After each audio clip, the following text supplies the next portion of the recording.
things that we can do in schools. Therefore, it requires that investment of time and effort.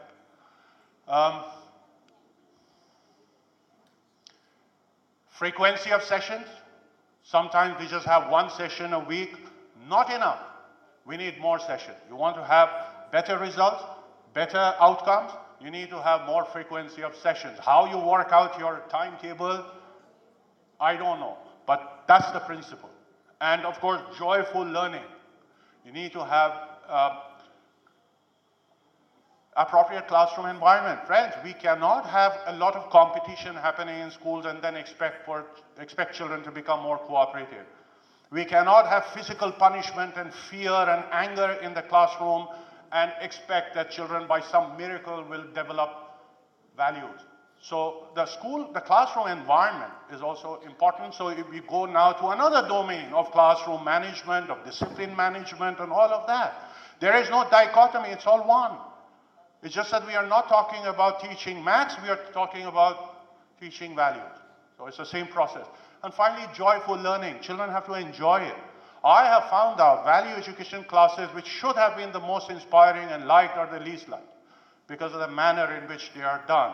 Children should enjoy what they learn, and they learn it better. Two things that are missing today, and I strongly recommend that it should happen. By the way, if you look at the documents of NCERT, there are two documents, the National Curriculum Framework of 2005 and the Framework for Value Education 2012, I believe.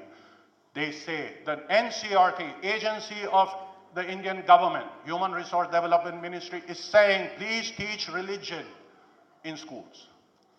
I think we have taken this notion of secularism too far, that religion is only for the home and we don't talk about religion. Yes, we will talk about religion and we will talk about all religion. Let our children know about religion, but that's where values are coming from. Values are coming from religion. So we talk about religion. Value education, content and programs need to include education on religion, and I did mention about cognition. There is something called moral dilemmas. You know, a dilemma is a situation where there are two possible outcomes, and both are equally valid. Now you present this before the children and let them think, what to do in this situation, what would you do? And they discuss, and then they think, and then they come at a conclusion. Since it's not non-didactic, fine, you take your conclusion and move on to another round of discussion, and this is something that works very well. I wish to introduce to you at this point a program of value education that I have found to be the most effective so far in India, which imbibes all the things that I mentioned to you, and it's called the Foundation of Peace. It's a program of peace education, and it runs from lower KG to grade 5. What it includes is, all the values are centered around peace. So nothing is left out, but the central theme of this program is peace, but then it arranges a whole lot of things. There are teacher's guide, lesson plans made out for the teacher. There are activity books that are carried out. The central purpose of this program is to help make children peacemakers, which means two things. One, children should be trained to be able to prevent conflict. So if they see there is something going to go wrong, they intervene, they resolve the situation, matter resolved, no conflict happen. Or then they should have the capability of being able to resolve conflicts as and when they happen. So they are trained in certain skills, in attitudes, in some values, and the knowledge in order to be able to do that. And it's very powerful the way it happened. And finally, of course, delivery of this program, and that's the USP. That's where this really scores above all the other programs that I've seen, is that the mode of delivery is cooperative learning. The structural approach to cooperative learning, what is that? We'll talk about that in a while. So I invite you to find out a little bit more about the peace education, because this has been also structured and made for Indian schools, and it's very powerful. A survey was done, a study was done for NCERT in a number of schools, including the Neora Foundation. And the results have been very encouraging, that when you run this program for a while, the transformation that's seen in the children is really very, very amazing. There are a few challenges in the direct approach. First is priority. Many schools don't take value education as any priority. If you take all the schools, government schools, Zilla Parishad schools and everything, you'll find that only a small percentage of schools have value education of one form or the other. A vast majority of them don't have any value education program, in spite of all that has been said about the need for it. So this is a challenge that we have.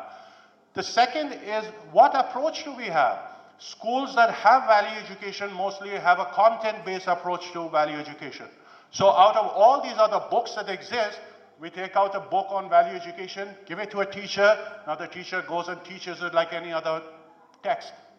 And it doesn't work. And on top of it, they conduct exams and tests and grade the children and give them marks and pass and fail them. Obviously, it's not going to work. So this is it. The selection of content, I can tell you, is really bad. That sometimes a school selects a book based on the amount of commission that the publisher is willing to give, without bothering to see what's inside the book. It's a book of values. But no, okay, this publisher will give me more, so let's order those books so the school, it's that bad. And that's a challenge. Teachers, I have found out, librarian, okay, we don't have anybody, I can't spare my maths teacher or anyone, and librarian, you go and teach value education. Or somebody who is the most dispensable is assigned this so important activity. Methodology, chalk and talk and question answers and all of that. What about a very stimulating methodology for teaching value? Frequency of sessions I did mention. And friends, learning. Are we analyzing what is happening in our schools? Okay, I have a program of value education. Now I need to find out every once in a while whether it's working or not. What are my expectations from this program? Are those outcomes being achieved? Is it working? What course correction? Hamid mentioned about study, action, reflection. It's actually consultation, action, reflection. So I want value education in my school. Now this is my plan, and once in a while, we analyze.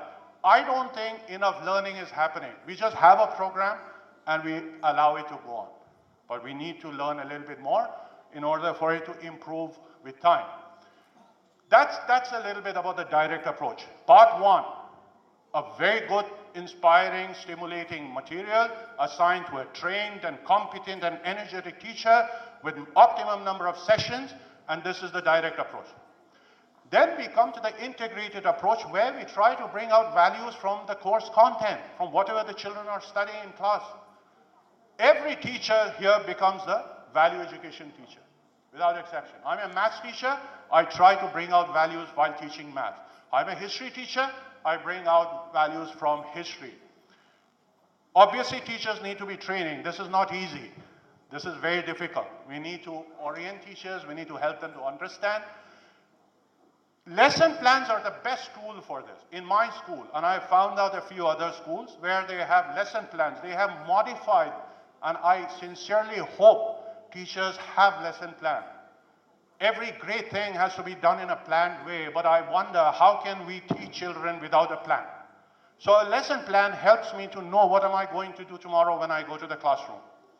Now the lesson plans are modified in a manner where the values that I'm going to bring out is also borne out there. So what are the values that I'm going to address? How am I going to teach them? What questions am I going to ask? What kind of activities am I going to carry out? And give them importance. And that's the only way this will happen. The lesson plan, the all-important lesson plan. Methodology. Anything you do other than rote learning is good. Rote learning is mugging up things and writing answers. Stop that. Whatever else you do will work. So that's the thumb rule for classroom teaching. A little bit more. Here are some examples. History. History, geography, language. Language is the richest source of value. poems, stories, all there. Science. I love this example that somebody gave me. In one of the lesson plans, my teacher, while teaching refraction, you know what is refraction? When light passes from a rarer medium to a denser, it bends. So there's this illusion that light bends. It's an illusion. And this teacher related this to examples of superstition and prejudice and all of that. In reality, we have many illusions in life. Brilliant. And all it takes is 1 minute or so. And we bring out values from history. There's so much that can be taught about geography, unity, interdependence, and all of that. So suddenly, reinforcement increases. Apart from that direct approach, now every teacher goes and brings out one value or the other, year-round, day after day, week after week, and period after period. We can expect better results.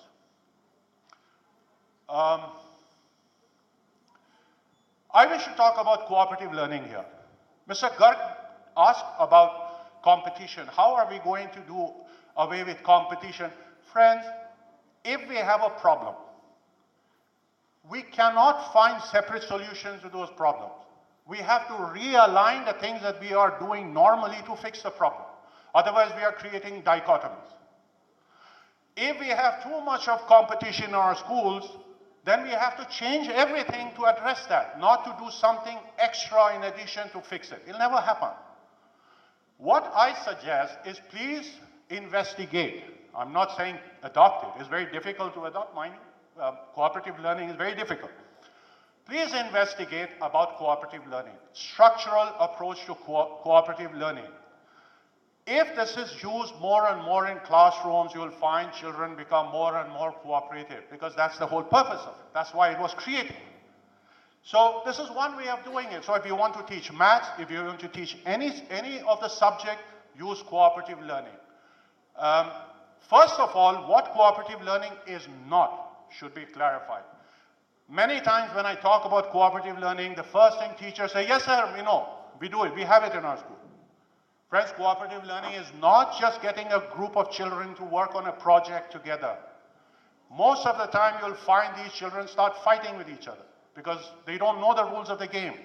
Or you will find that dominant children are dominating the others and not allowing everyone to participate. But that's against the principles of cooperative learning. It's universal participation. Everybody has to participate. So cooperative learning is not just about getting people to work together. There are certain rules. There are some laws to be followed. It has to be structured.